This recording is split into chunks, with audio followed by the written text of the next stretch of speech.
Si vamos un momentito a la epístola, la primera epístola del apóstol Pedro.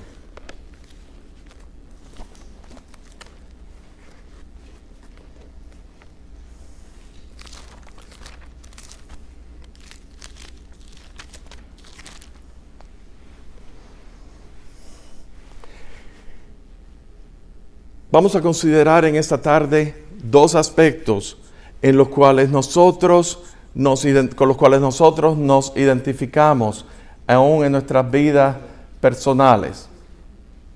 Las dos palabras que quiero compartirle a ustedes, que están reflejadas en esta palabra que vamos a compartir en el día de hoy, son dos palabras. Una tiene que ver con exilio y la otra tiene que ver con elección. Elección de ser aquello que tiene que ver con ser elegido. Y exilio tiene que ver con la idea de vivir en una tierra extranjera a nuestro lugar de origen. Todos nosotros, los que vivimos aquí, hemos sido tocados, hemos sido marcados por un exilio en distintas circunstancias, en distintas razones, distintos medios, distintos motivos. Todos hemos abandonado nuestros países de origen y hemos venido a este país, a los Estados Unidos, donde nos han recibido con los brazos abiertos y donde nos hemos enfrentado a una serie de cosas, de luchas y demás en la faena del día a día de lo que es vivir en un país que no es el nuestro. La idea de vivir en una tierra extranjera al lugar de origen, ¿verdad? Pero eso no está ajeno a lo que vemos en las Escrituras. Incluso en la misma epístola de San Pedro, el mismo apóstol Pedro, en el capítulo 2, versículo 11, nos dice: yo os ruego, como a extranjeros y peregrinos, que os abstengáis de los deseos carnales que batallan contra el alma. Y fíjense la condición: yo os ruego como a extranjeros y peregrinos. O sea, estamos en tránsito en esta vida. En Hebreos capítulo 11, versículo 13, aún nos habla acerca de los hombres y mujeres que dieron testimonio acerca de la fe. Y dice que conforme a la fe murieron todos estos sin haber recibido lo prometido, sino mirando de lejos y creyéndolo y saludándolo y confesando que eran extranjeros y peregrinos sobre la tierra. Y luego vemos en el Antiguo Testamento un ejemplo que nos da en Génesis capítulo 23, donde Abraham él lleva a sepultar a su esposa Sara, y fíjense lo que le dice a los hijos de Et: extranjero y forastero soy entre vosotros, dadme propiedad para sepultura entre vosotros, y sepultaré mi muerta delante de mí. A través del Antiguo Testamento vemos a Israel también, que sufrió exilio por causa de su pecado, y estuvieron bajo la presión de los asirios y de los babilónicos. Y es que realmente el exilio es algo que no es nuevo. Hay distintas olas de exilios, pero el exilio es algo que no es nuevo totalmente. Al principio del siglo XX, aún desde antes del principio del siglo XX, vinieron distintas olas de inmigrantes de distintos países aquí a los Estados Unidos de América. Y luego, posterior a la Primera Guerra Mundial y después la Segunda Guerra Mundial, vinieron otra ola de inmigrantes refugiados. Y los procesos eran distintos a los que son ahora, pero no dejaban de ser exiliados. Y la misma disputa que se encuentran los exiliados de hoy día, a los exiliados de antes era la misma. Muchos de ellos eran, por ejemplo, el exiliado alemán, pues quería preservar su idioma alemán. Pero estaba el temor de que de la asociación que existía con el idioma alemán con los nazis, por ejemplo. La comunidad judía, muy grande en este país, en los Estados Unidos, sobre todo en las grandes ciudades, Chicago, Los Ángeles, en Miami, Florida, uno de los primeros lugares donde se exiliaron, los exilios más grandes y los primeros que le abrieron la puerta fue la ciudad de Miami Beach. Y la ciudad de Nueva York, obviamente.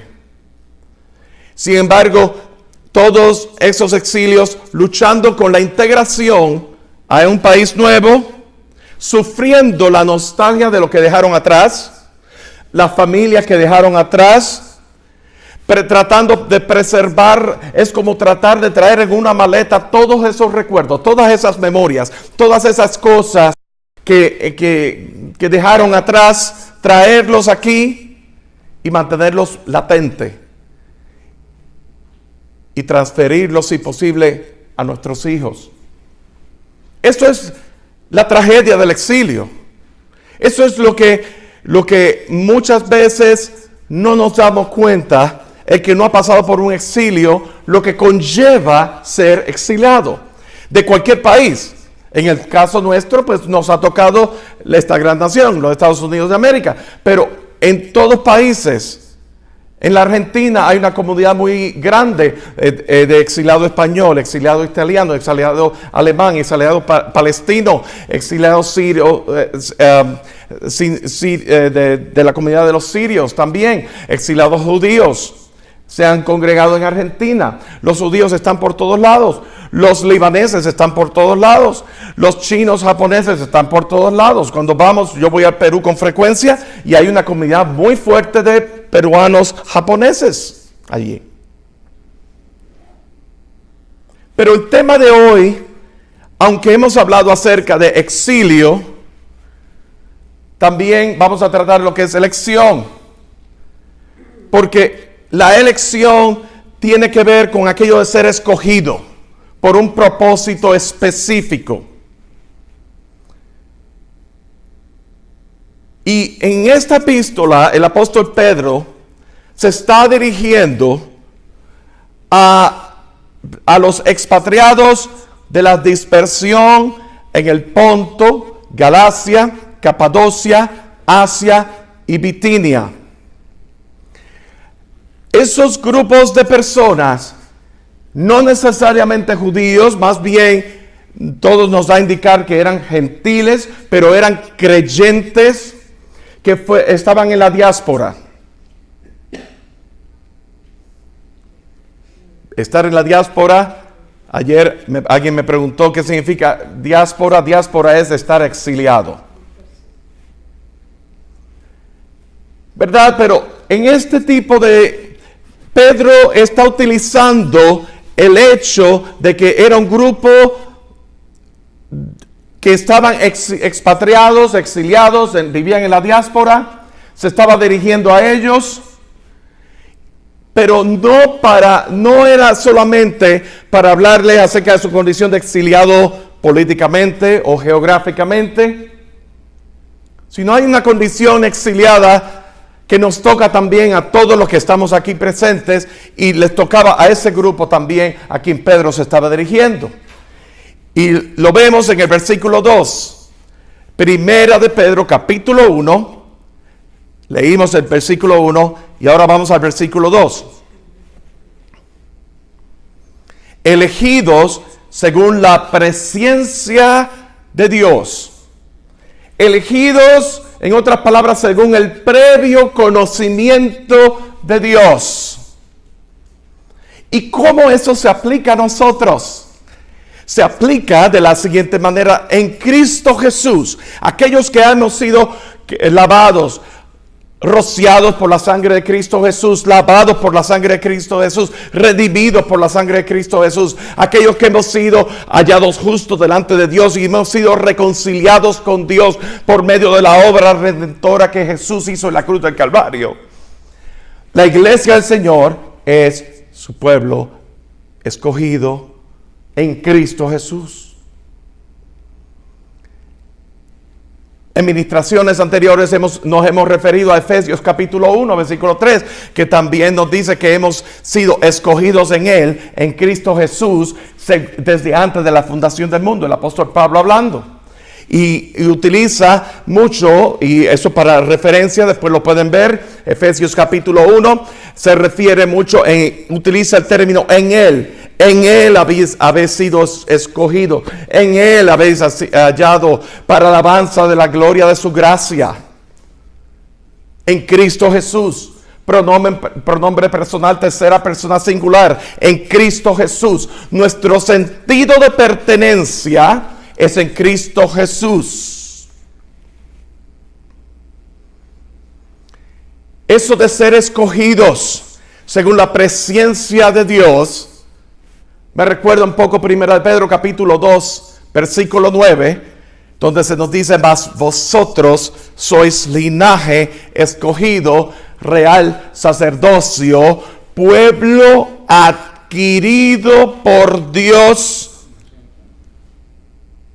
nación santa, que habéis alcanzado su misericordia, para que anunciéis las virtudes de aquel que os llamó de las tinieblas a su luz admirable. Y todo esto a manera de introducción, el exilio y elección. Aunque bajo el mundo greco-romano, que era la cultura que imperaba en ese momento, la cultura helenista, a la cual muchas veces hemos hecho referencia, ¿verdad? Mucha gente vivían exiliados, vivían fuera de su país de origen.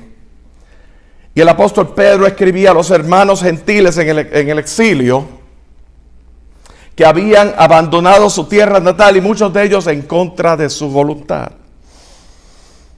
sufriendo un exilio que ellos no estaban buscando. ¿Ustedes se pueden identificar? Yo no sé ustedes, pero a mí me enseñaron que aquel que vive feliz en su país, contento en su país, no tiene razón ninguna por la cual exiliarse. Tiene que ser una razón demasiado poderosa que lo obligue a abandonarlo todo. Muchas veces sus casas, dejarlas vacías tal y como están, o todas sus pertenencias, agarrar un par de ropa y venir para acá. Tiene que ser algo demasiado fuerte. Un exilio que no buscaban. Pero a pesar de todo eso, el énfasis de esta epístola no es en el exilio en lo natural. El énfasis de esta epístola tiene que ver con que en Cristo Jesús somos el pueblo escogido de Dios. Y en Cristo Jesús como tal, siendo escogidos en Cristo Jesús, el pueblo escogido de Dios, en Cristo Jesús, y enfatizo en Cristo Jesús, a través de Cristo Jesús. No hay otra manera por la cual nosotros vamos a hacernos hallados, aceptos en Dios, si no es a través de Cristo Jesús. El énfasis es que somos peregrinos y extranjeros, y eso es una condición que por más años que nosotros estemos aquí, seremos peregrinos y extranjeros. En este mundo quiero decir, somos peregrinos y extranjeros, estamos en tránsito, estamos en todo el mundo que vivimos aquí, en todo, es bien, tiene un carácter temporal en nuestras vidas. Y extranjeros porque nuestro sentido de pertenencia indiscriminadamente de nuestras riquezas, de nuestras posesiones, de nuestro estatus social, de nuestra educación, de los logros que hemos tenido, indiscriminadamente de eso, nuestro sentido de pertenencia no es aquí. Nosotros vivimos en el mundo, pero no somos del mundo. Los creyentes, tú y yo estoy asumiendo que todos aquí somos creyentes, que hemos recibido a Cristo Jesús como Señor y Salvador, que Jesús es el centro de nuestras vidas, que Jesús es la fuente de la vida, es el Señor de nuestro ser, Él es el señorío, Él es sobre nosotros. Y yo entiendo y puedo hacer esa presunción aquí en nuestro medio. Somos exiliados del mundo. En otras palabras, la vida que nosotros vivíamos antes de Cristo Jesús, eso quedó en el pasado. El mismo apóstol Pablo dijo, si alguno está en Cristo, nueva criatura es, las cosas viejas pasaron, y aquí todas son hechas nuevas. Somos exiliados de este mundo en virtud del hecho que en Cristo Jesús hemos sido escogidos para Él. Ha habido un precio de posesión, de un precio que ha sido pagado, esa transferencia de dueño, donde ya nosotros no pertenecemos a nadie más sino a Cristo Jesús, porque hemos sido sellados con el Espíritu Santo, comprados con la sangre de Cristo Jesús, sellados con su Santo Espíritu que nos da el sello de pertenencia, de que le pertenecemos a Él. Así que el creyente es un exiliado, no solamente en su sentido literal, pero al mismo tiempo hemos sido llamados y vamos a experimentar, y de eso es que vamos a tratar en esta tarde. Vamos a experimentar un sufrimiento en nuestro interior, en el sentido de que nos hallamos en un mundo que encuentra que nuestra fe, la fe que hemos hallado en Cristo Jesús, resulta desconcertante, resulta extraña. Y en este capítulo primero que vamos a tratar en el día de hoy, vamos a tratar un tema que en medio de ese sufrimiento, por ser exiliados, por ser peregrinos y extranjeros, hemos sido llamados a expresar la alabanza y adoración a aquel que es digno de toda alabanza y adoración. Así que el tema de este mensaje se llama motivo de alabanza. Motivo de alabanza. Vamos a comenzar ahora en propiedad. Versículo 3. Dice así. Lo vamos a leer completamente del versículo 3 al versículo 12. Primera de Pedro, capítulo 1, versículo 3 al versículo 12. Primera de Pedro, capítulo 1, versículo 3 al versículo 12. Dice así la palabra: bendito el Dios y Padre de nuestro Señor Jesucristo, que según su grande misericordia nos hizo renacer para una esperanza viva por la resurrección de los muertos, para una herencia incorruptible, incontaminada e inmarcesible, reservada en los cielos para vosotros, que sois guardados por el poder de Dios mediante la fe, para alcanzar la salvación que está preparada para ser manifestada en el tiempo postrero, en lo cual vosotros os alegráis, aunque ahora por un poco de tiempo, si es necesario, tengáis que ser afligidos en diversas pruebas, para que sometida a prueba vuestra fe, mucho más preciosa que el oro, el cual, aunque perecedero, se prueba con fuego, sea hallada en alabanza, gloria y honra, cuando sea manifestado Jesucristo, a quien amáis sin haberle visto, en quien creyendo, aunque ahora no lo veáis, os alegráis con gozo inefable y glorioso, obteniendo el fin de vuestra fe, que es la salvación de vuestras almas. Los profetas que profetizaron de la gracia destinada a vosotros, inquirieron diligentemente e indagaron acerca de esta salvación, escudriñando qué persona y qué tiempo indicaba el Espíritu de Cristo que estaba en ellos, el cual anunciaba de antemano los sufrimientos de Cristo y las glorias que vendrían tras ellos. A estos se les reveló que no para sí mismo, sino para nosotros, administraban las cosas que ahora os son anunciadas por los que os han predicado el Evangelio por el Espíritu Santo enviado del cielo, cosas en las cuales anhelan mirar los ángeles. El Señor bendiga su palabra. el corazón de lo que queremos tratar en esta tarde es: en medio del sufrimiento por nuestra condición de exiliados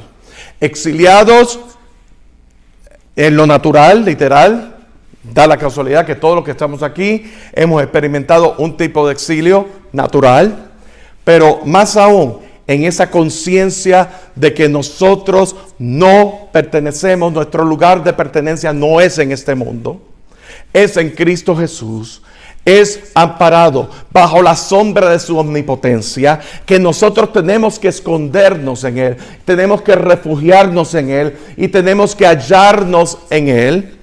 Basado en virtud de esa realidad, lo que está queriendo decir en este mensaje en manera de exhortación es que hay motivo para nosotros alabar a Dios en todo tiempo. El salmista dice: bendeciré a Jehová, no cuando las cosas me salen bien, no cuando en la vida no hay problemas, sino yo le alabo. Hay un cántico que dice: pero yo le alabo en medio de mis quebrantos. Ese Cristo Santo se glorifica en medio de mí. Aún en esos momentos de sufrimiento, en esos momentos donde nosotros nos ponemos a pensar de dónde hemos sido sacados, pero estamos enfrentando a un mundo del cual no hemos abandonado totalmente, que tenemos que enfrentar día a día y que va a estar cuestionando y va a estar desafiando la fe que hemos recibido, la fe de Cristo Jesús. Y ese mundo en el cual vivimos pero no pertenecemos, va a querer añadir elementos a la fe sin conocimiento del autor y consumador de la fe. Y tenemos que estar alertas. Y nosotros en esa lucha, en ese tira y encoge, nos podemos hallar en una situación de aún hasta de comprometer lo que hemos recibido. La palabra dice en Proverbios: compra la verdad y no la vendas. La palabra dice acerca de que nosotros atesoremos lo que hemos recibido, lo que nos ha sido concedido en Cristo Jesús. Y fíjense que en el versículo 3 dice: bendito el Dios y Padre de nuestro Señor Jesucristo. Eso es una expresión de alabanza. Bendecir al Señor, el Dios y Padre de nuestro Señor Jesucristo. ¿Por qué? Motivo de alabanza número 1. Por la salvación de los creyentes. ¿Cómo yo lo sé? Vamos a verlo en versículo 3. Que según su grande misericordia nos hizo renacer. Nos hizo renacer. Y esa palabra renacer es sumamente importante porque implica muchas cosas, entre las cuales en el griego esa palabra en el original se dice anagenao, que tiene que ver con el ser reengendrados. Tiene que ver con ese nuevo engendramiento. Recordemos y consideremos dónde estábamos nosotros antes de Cristo Jesús. Dice la palabra que nosotros estábamos muertos en nuestros delitos y pecados. Nosotros estábamos sujetos a las pasiones y los impulsos de nuestra alma. Y nuestra alma era la que nos regía. Y como estábamos sujetos a las pasiones de nuestra alma, no había un discernimiento, por decir así, no había un sentido de lo que le agrada a Dios y lo que no le agrada a Dios, porque no había relación con Dios, había separación, estábamos separados de Dios. Así que Dios no estaba en el cuadro aquí, en nuestras vidas.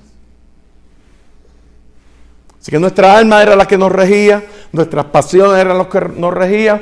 A veces acertábamos, a veces cometíamos horrores así de grandes y nosotros ni nos dábamos cuenta, o si nos dábamos cuenta, pues a mí no me importa, porque en esa condición ocurre que nuestra conciencia se cauteriza, no tenemos sentido, perdemos sensibilidad. El pecado nos hace perder sensibilidad. ¿Ve? Y lo que ocurre es esto también. Nuestro espíritu está en tinieblas, no hay comunión con Dios, estamos separados de Dios, nuestra alma está rigiendo nuestro ser, estamos siendo dictados por nuestros impulsos, nuestras emociones, lo que nos dice, en otras palabras, usando el lenguaje de la calle, hacíamos lo que nos daba la reverendísima gana. Y lo que ocurre es lo siguiente, que llega un momento en esa condición experimentamos un vacío muy grande en nuestras vidas. Porque queremos más de esos placeres temporales o de esas satisfacciones temporales, satisfacciones entre comillas temporales, pero resulta ser que no nos llenamos, no llena la necesidad de nuestra vida. No llena todo lo que nuestro ser anhela, en realidad, o ese sentido de estar completo, de estar pleno. Y no sabemos por qué. El drogadicto sigue buscando maneras de sentirse aún más bajo la influencia de algo, estar mentalmente y emocionalmente ausente de una realidad. El alcohólico refugiándose en el alcohol. La persona que está envuelto en la pornografía busca refugiarse aún en esas cosas, en todo lo que es la pornografía. Cuando llega a ver, lo que está haciendo es haciendo un hueco bien grande y está sucumbiendo su vida en ese tipo de cosas. Y eso solamente por darles ejemplo. Las riquezas, ese afán, esa ansiedad por las riquezas de este mundo. Y no es malo ser rico, no es malo ser pudiente, no es malo tener un estatus social. Lo que es malo es cuando eso se vuelve una obsesión que controla nuestra vida a tal punto que hacemos lo que sea hasta comprometer nuestros principios y comprometer nuestra integridad en virtud de esas, en aras de una prosperidad temporal que hoy día lo tenemos y mañana cae la bolsa y se acabó todo.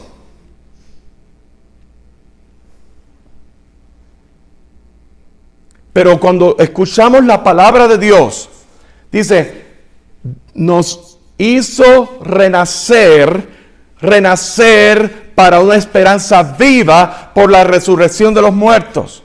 Ese renacer que tiene que ver con ese nuevo engendramiento, ya nuestra vida, la palabra la escuchamos, la fe viene por el oír viene por la palabra de Dios. Esa palabra es una semilla, es una simiente que toma lugar en nuestra vida, alumbra nuestro ser, alumbra nuestro espíritu, nos hace uno con Él. Y entonces cuando recibimos esa palabra hace obra en nosotros.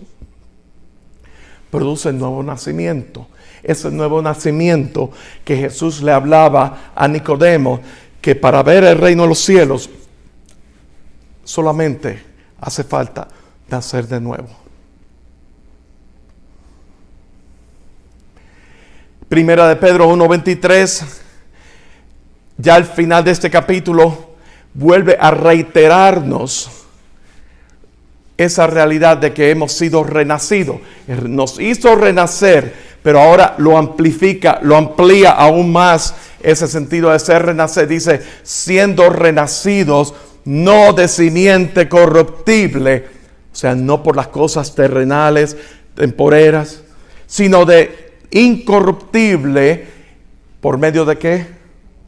Por medio de la palabra de Dios que vive y permanece para siempre.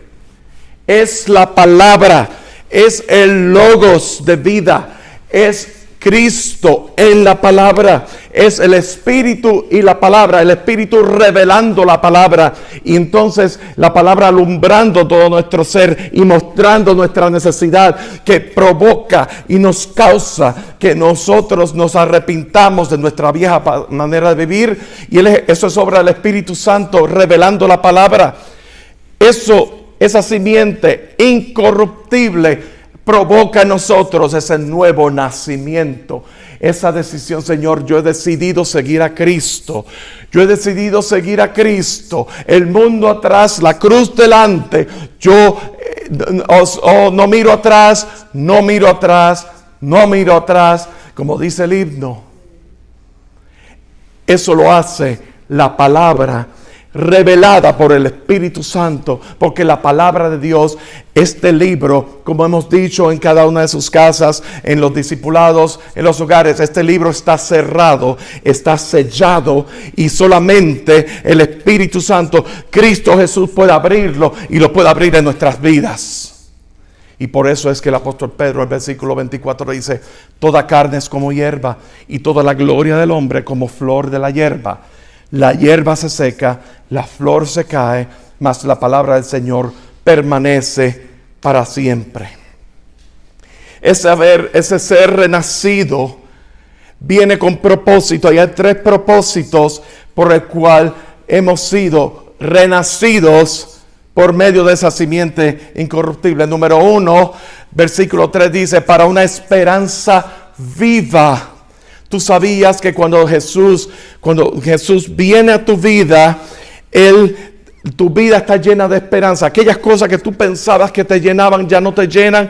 Y aquellas cosas que tú pensabas que tenían un sentido de importancia ya no lo tienen. No lo tienen porque todo es tránsito, todo es temporal, todo termina, todo comienza, todo termina. Pero Dios tiene un sentido de eternidad en nuestra vida, que lo quiere impartir y nos quiere mostrar, que tú entres en ese sentido de eternidad, que tú pongas tu tesoro en esas cosas eternas que son para eternidad, ¿verdad? Y en eso hemos puesto nuestra esperanza, en nuestra esperanza de que aún siendo peregrinos y extranjeros, sufriendo en este mundo, nuestra vida no termina aquí, nuestra vida no termina en los problemas aquí, o no termina en las soluciones tampoco los problemas aquí. Nuestra vida tiene un sentido, una eternidad, que en Cristo Jesús va a llegar un momento que nos vamos a despojar de este cuerpo, que vamos a estar en la misma presencia de Él, que vamos a estar gozándonos, deleitando en esa adoración eterna,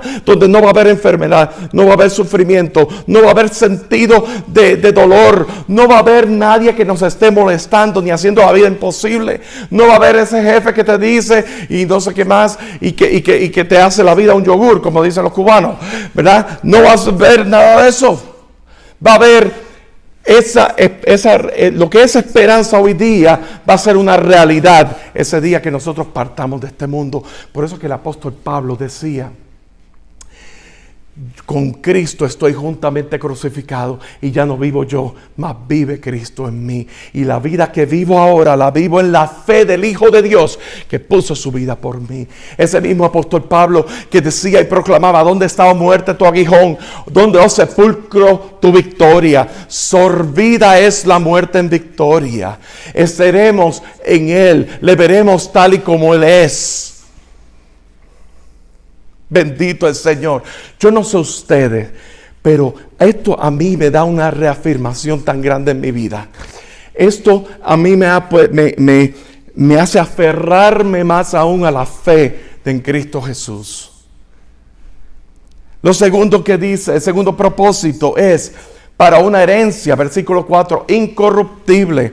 Obviamente, una herencia incorruptible que es producto de haber sido renacido de una simiente incorruptible. Así que esa simiente incorruptible produce un fruto que es incorruptible, de carácter eterno. Una herencia incorruptible, incontaminada, que no tiene inmaculada, no tiene mácula, no tiene ningún tipo de mancha, inmarcesible, que no se descompone, que no se pone vieja. Dice que está reservada en los cielos para vosotros. Jehová es la porción de mi herencia, mi copa. Dice el salmista: tú sustentas mi suerte, las cuerdas me cayeron en lugares deleitosos, y es hermosa la heredad que me ha tocado. Es esa herencia incorruptible, incontaminada, inmarcesible que Jesús le decía a sus discípulos en Juan capítulo 14, de que ¿verdad? No os preocupéis ni tenéis miedo. En la casa de mi Padre muchas moradas hay, y aquí yo he venido a preparar morada para todos ustedes. Esa herencia incontaminada, inmarcesible, incorruptible, reservada. Que sois guardados. Somos guardados. ¿Saben una cosa? En Cristo Jesús estamos siendo guardados. Guardados por el poder de Dios a través de la fe para alcanzar la salvación. Está hablando aquí, versículo 5, es el tercer propósito. La salvación postrera. Esa salvación por la cual estamos siendo guardados aquí por el poder del Espíritu Santo. El Espíritu Santo, cuando tú cometes un error, el Espíritu Santo te redarguye y te convence de pecado y te recuerda la palabra, y eso te da a ti, no te debe dar a ti un sentido de condenación, al contrario, te debe dar a ti un sentido de que Dios nunca me ha abandonado. Si yo permanezco infiel, si yo soy infiel, Él permanece fiel. Él nos da una certeza de la fidelidad de Dios, que aún Él pone su Santo Espíritu para recordarnos y ponernos otra vez, enderezar nuestro camino. Amén. En medio, la palabra de Dios, simiente incorruptible. Así que hemos visto que el motivo de alabanza número 1 es la salvación de los creyentes. El motivo de alabanza número 2 lo vamos a encontrar en el versículo 6.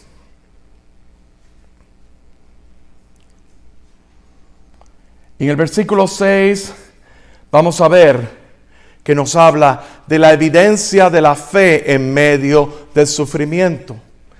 Sabemos que aquí hay una conexión entre una idea de pensamiento y la que sigue ahora. ¿Verdad? Dice en el versículo 6, en lo cual vosotros os alegráis. ¿Qué es lo que vosotros os alegráis? En esa salvación que ha sido preparada para vosotros en el día postrero que anunciamos, ¿verdad que sí? En eso vosotros os alegráis. Y ahora viene lo próximo. Aunque ahora por un poco de tiempo, si es necesario, tengáis que ser afligidos en diversas pruebas, para que sometida a prueba vuestra fe, mucho más preciosa que el oro, el cual aunque perecedero se prueba con fuego, sea hallada en alabanza, gloria y honra cuando sea manifiesto Jesucristo.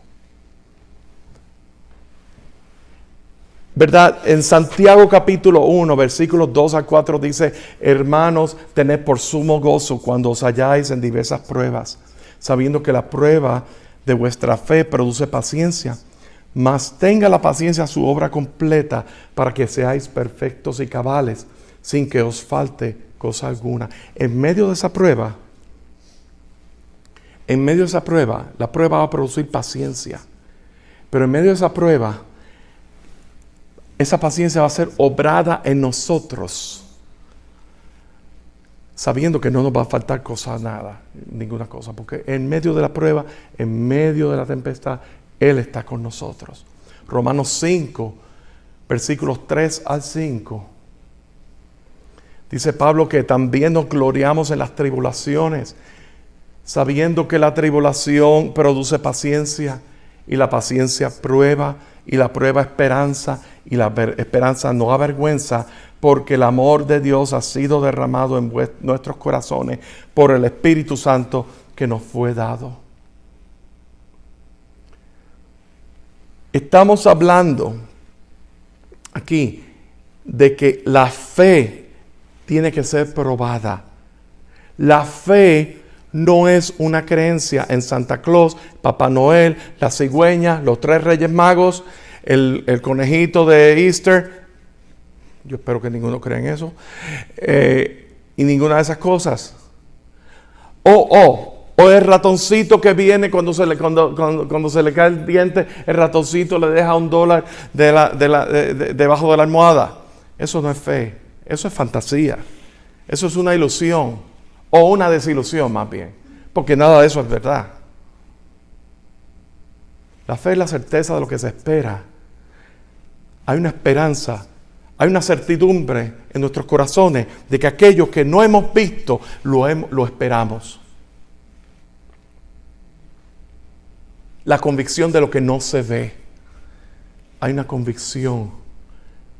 Jesús en Juan capítulo 1 dice que a Dios nadie le vio jamás. El unigénito Hijo de Dios, este le ha dado a conocer. Hay una certidumbre en nuestros corazones.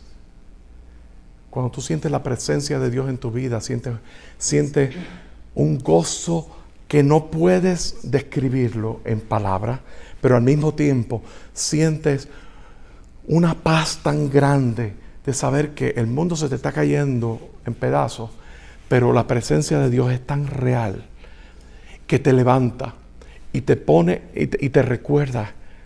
Eso es una realidad. Eso solamente el que ha nacido de nuevo lo puede experimentar. La paz de Dios no es esa llamada paz que cuando tomamos cursos o vamos a unas clasecitas para estirarnos y meditar y todas esas cosas, sentimos paz. No, eso es relajamiento. Paz del Señor no es relajamiento. Podemos estar en medio de un estrés bien grande, situaciones bien caóticas, y dentro de nosotros hay la paz de Dios que aplasta toda aflicción. No confundamos relajamiento con la paz del Señor. El mismo salmista dice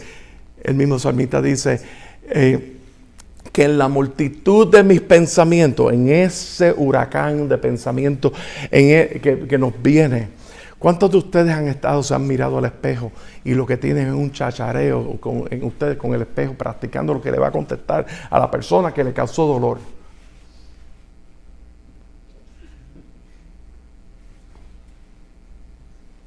¿Cuántos de ustedes no han estado en sus automóviles, ustedes solos, pensando que nadie alrededor de ustedes les está viendo? Y usted está practicando, hablando en voz alta, todo lo que le va a decir a ese jefe. ¿Verdad que sí? Aquí tenemos una persona que dice la verdad. Y el resto de ustedes, enséñenme cómo lo pueden hacer. En la multitud de mis pensamientos, tus consolaciones alegran mi alma. Cuando tú meditas, que sean gratos los dichos de mi boca y la meditación de mi corazón delante de ti. Oh Señor, cuando tú meditas en la palabra del Señor, cuando tú lo pones y lo proclamas y lo desmenuzas, así como tú cuando te estás comiendo un bistec, que lo estás masticando y lo estás masticando y lo estás masticando y puedes descifrar los distintos sabores y distintos condimentos y así, o un bistec o cualquier comida que estés comiendo, pero lo estás masticando y lo estás rumiando, así es la palabra de Dios. Tú lo estás estirando, estás sacando el sabor, lo estás disfrutando. Pero ahí Dios te está hablando.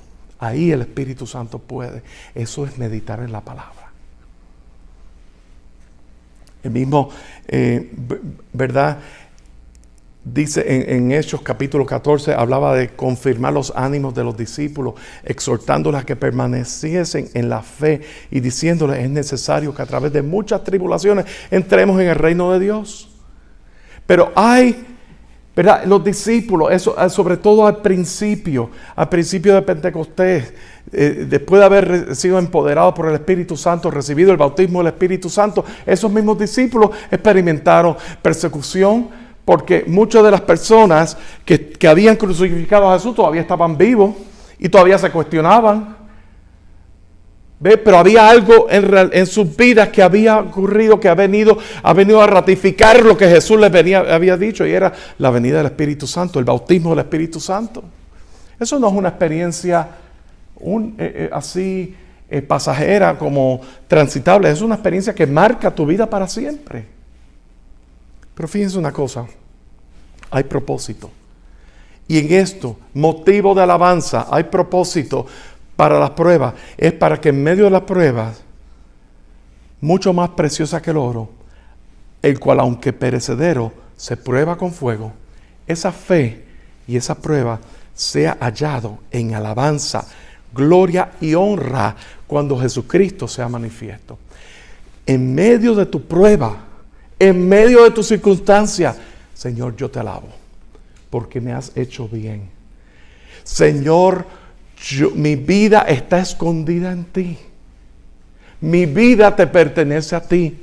Y por lo tanto, nada ni nadie me puede separar del amor tuyo, Señor. Señor, gracias. Gracias, porque en medio de esta circunstancia que yo estoy pasando, en medio de esta piedra dentro de mi zapato, tú estás obrando. Y tú quieres formar tu carácter en mi vida. Y tú quieres transformar mi vida. Y tú quieres dar gozo en mi vida. Señor, continúa obrando, Señor. Y traes bendición hacia todas estas sobre todo estas circunstancias o esas personas que me están causando dolor. Bendito el Señor. Así que en medio del sufrimiento, la alabanza al Señor, la honra al Señor, es evidencia de nuestra fe en medio del sufrimiento. Hemos visto por la salvación de los creyentes, por la evidencia de la fe en medio del sufrimiento. Y ahora vamos a ver el versículo 10, porque el versículo 10 nos ratifica lo que hemos creído. Fíjense lo que dice. Los profetas que profetizaron de la gracia destinada a vosotros, inquirieron y diligentemente indagaron acerca de esta salvación, escudriñando qué persona y qué tiempo indicaba el Espíritu de Cristo que estaba en ellos, el cual anunciaba de antemano los sufrimientos de Cristo y las glorias que vendrían tras ellos. A ellos se les reveló para que no para ellos, para sí mismos, sino para nosotros, administraban las cosas que ahora os son anunciadas, por los que os ha sido predicado el Evangelio por el Espíritu Santo enviado del cielo. Y dice que son cosas en las cuales anhelan admirar los ángeles. Esa salvación que hemos recibido, esa salvación por la cual que hemos sido renacidos según la simiente incorruptible, ese medio de esa salvación, dice que los profetas en el Antiguo Testamento, ellos buscaban, ellos inquirían, buscaban, investigaban ardientemente acerca de la gracia destinada. Cuando habla de gracia aquí, tiene que ver con salvación. La gracia destinada a nosotros. Tú y yo estamos en una posición histórica en la cual disfrutamos el privilegio de vivir en estos tiempos porque se ha cumplido la historia redentora de Cristo Jesús. Ponte a pensar sobre eso. Ponte a pensar la historia redentora en Cristo Jesús. Cuando Abraham fue llamado y Dios hizo un pacto con Abraham, y dice la palabra que Abraham creyó y le fue contado por justicia. Eso fueron muchos siglos antes del cumplimiento. Ese mismo Abraham, ese mismo pacto que él hizo con Isaac y con Jacob, a los cuales creyeron que de tu descendencia haré una gran nación, es lo que se llama revelación progresiva. Dios mostrándose a sí mismo, ¿verdad? Y creciendo poco a poco a través de los tiempos. Y los profetas en el Antiguo Testamento inquirían acerca de eso, de esa salvación, porque sabían que esos pactos que Dios había hecho, ¿verdad? Esos pactos con Abraham, Isaac, Jacob, esos pactos en el Antiguo Testamento, esos anuncios profético y mesiánico que el profeta Isaías decía, o Jeremías anunciando, o Zacarías hablando de renuevo, ¿verdad? Hablando de las aguas salutíferas y todas esas cosas. Todas esas profecías tenían un impacto mesiánico y querían saber acerca de la salvación, querían saber acerca de la redención de ese pueblo. Y imagínense vivir en esos tiempos donde se veía en tipo y sombra todas esas cosas, y nosotros conocemos la historia ya acontecida en Cristo Jesús, y lo único que tenemos que hacer es creer.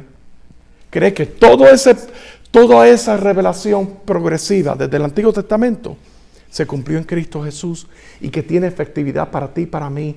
Y esas son las cosas que aquí dice que son cosas que nos son anunciadas a través del Evangelio. nos han sido anunciadas a través del mensaje del glorioso evangelio de nuestro Señor Jesucristo.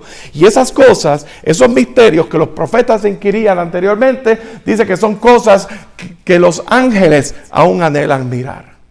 Los ángeles que son agentes al servicio de Dios, no para que le oremos a los ángeles, no para que le rindamos culto, sino que son siervos de Dios. Y hay una serie hay una jerarquía angelical y de arcángeles, ¿verdad? Que dice que ellos no tienen acceso a la revelación redentora que nosotros tenemos acceso.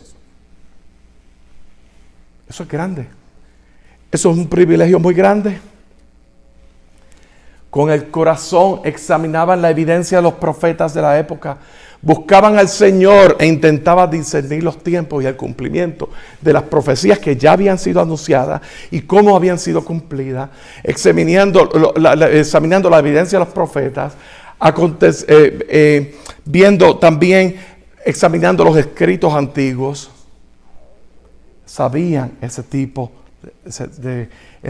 sabían que el tiempo de salvación, los profetas del Nuevo Testamento ahora sabían que hablaba del Espíritu de Cristo manifiesto en el Antiguo Testamento. Y nos llama en el versículo 13 ahora una exhortación, y lo vamos a hacer en virtud de esos tres motivos que tenemos para alabar al Señor, que hemos visto en 1 de Pedro capítulo 1. Ahora se nos hace un llamado y una exhortación, primeramente a ceñir los lomos, versículo 13. Rafa, si me traes agüita, por favor. Versículo 13 dice: por tanto, ceñid los lomos de vuestro entendimiento. Hablemos acerca de los lomos y hablemos acerca de ceñir. Ceñir significa ajustar, ¿verdad? Cuando una persona se dedica un atleta, por ejemplo, se dedica a correr o al ciclismo, ¿verdad? Tiene que ceñirse los lomos, tiene que ceñirse su cintura, la parte lumbar. Tiene que ajustarse sus vestidos. Tú no puedes estar corriendo con los vestidos así sueltos. Tiene que estar bien apretado, bien agarrado a eso. Ceñir vuestros lomos. Y esto, ceñir los lomos de vuestro entendimiento, es una metáfora, ¿verdad? Porque ¿qué tiene que ver la parte lumbar de nuestro cuerpo con nuestro entendimiento? Bueno, es una metáfora queriendo decir que nuestra mente tenemos que prepararnos, nuestra mente para acción, para lo que es el servicio al Señor. Muchas gracias, hermano.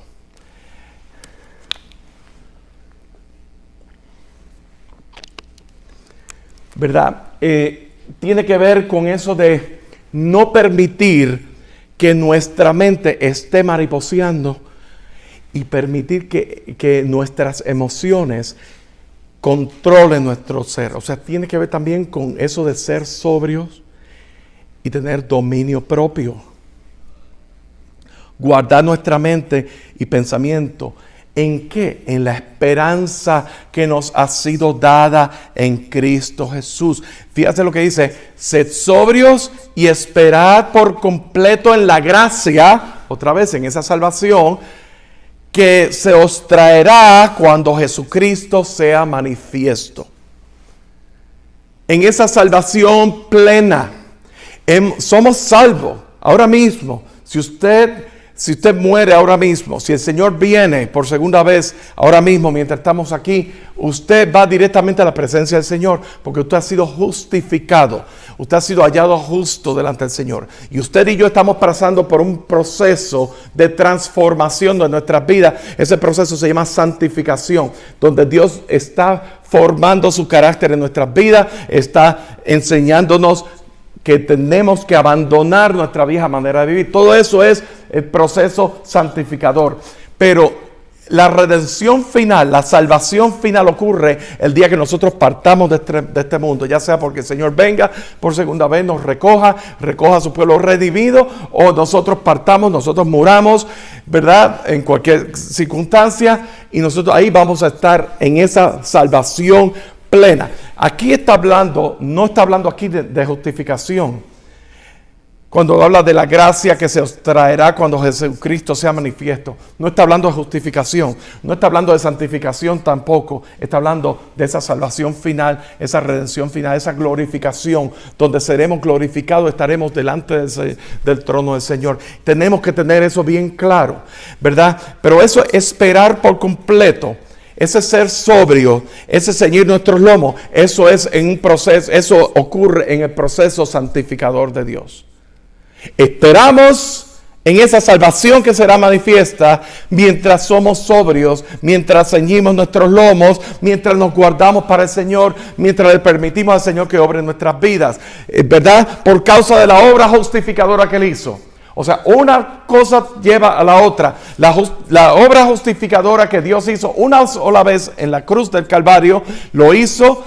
Nosotros recibimos a Cristo Jesús, somos hallados justos, tenemos acceso a la presencia de Dios y estamos pasando por esa obra transformadora a través de su Santo Espíritu, mostrándonos, revelándonos, enseñándonos su palabra y nosotros rindiéndonos a la palabra de Dios, sometiéndonos a la obediencia a Dios. Y entonces, y en ese esperar, en ese aguardar, en esa salvación que ha de ser manifiesta en el día postrero, en el día que muramos o en el día que Jesús venga por segunda vez a recogernos. ¿Está claro? Eso es lo que está hablando ahí en ese versículo 13. Así que está hablando de santidad, versículos 14 y 15. Como hijos obedientes, no os conforméis a los deseos de antes teníais estando en vuestra ignorancia, sino como aquel que os llamó es santo, sed también vosotros santos en toda vuestra manera de vivir. Porque escrito está, sed santo porque yo soy santo. Está hablando de santidad. Está hablando de esa conversión, de ese tornarnos hacia Dios. Está hablando de una vida cristiana no pasiva. Escuchen bien esto. La vida cristiana no es de venir a los domingos a la iglesia. La vida cristiana no es de venir a los servicios y de gozarme y ya. O de recibir el sermón a través de en línea. No tengo deseo de venir o lo que sea. La vida cristiana es activa, es un constante esperar, es un constante, es una conciencia de que Señor, guarda mi vida por causa de la obra que tú has hecho en mi vida. Guárdame, Señor, para ti. Y estar presto. Bendito el Señor. Porque escrito está, sed santos como yo soy santo. Y si invocáis por el Padre, aquel que sin excepción de persona juzga según la obra de cada uno, conducíos en el temor todo el tiempo de vuestra peregrinación. El temor de Jehová, que es principio de sabiduría. Entonces vuelve a traer otra vez el motivo que hemos sido rescatados. Hemos sido rescatados.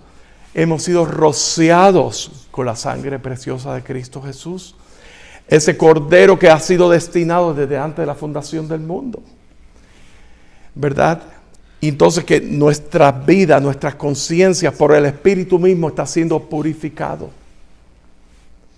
Entonces, termina diciendo, entrañablemente, ¿verdad? Nos habla al amor, versículo 22. El amor fraternal no fingido, amaos unos a otros, entrañablemente de corazón puro. Y como leímos anteriormente, siendo renacidos de simiente incorruptible, de simiente, no de simiente corruptible, sino de incorruptible, por la palabra de Dios. Y esta es la palabra que por el Evangelio os ha sido anunciada. Hay tres motivos de alabanza. Hay tres motivos de alabanza. Número uno, porque hemos sido renacidos por la causa de la salvación del creyente. Número dos, porque la fe ha sido puesta en evidencia a través de la alabanza en medio de nuestras pruebas. Y número 3, porque ha habido un cumplimiento profético de aquello que los profetas inquirían, averiguaban, investigaban. Esa salvación anunciada ha sido cumplida, y por eso tenemos que venir delante del Señor. Gracias, Señor, porque no hemos creído fábulas artificiosas ni cuentos. Hemos creído a un Dios vivo, un Dios que se ha revelado en nuestras vidas, un Dios que es real, un Dios que es único, Señor. Y por eso podemos venir delante del Señor en la libertad que nos ha sido dada en Cristo Jesús, de nosotros adorarle, exaltar su nombre, magnificar su nombre.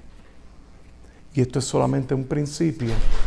En las próximas semanas, mientras yo esté predicando, posiblemente buena parte del mes de noviembre, vamos a tratar el tema de la alabanza y la oración en un sentido más práctico, como un oficio sacerdotal, ese sacerdocio que hemos sido llamados en Cristo Jesús de ofrecer sacrificio, fruto de labio, que confiesen su nombre, que exalta el nombre del Señor. Vamos a aprender a alabar al Señor.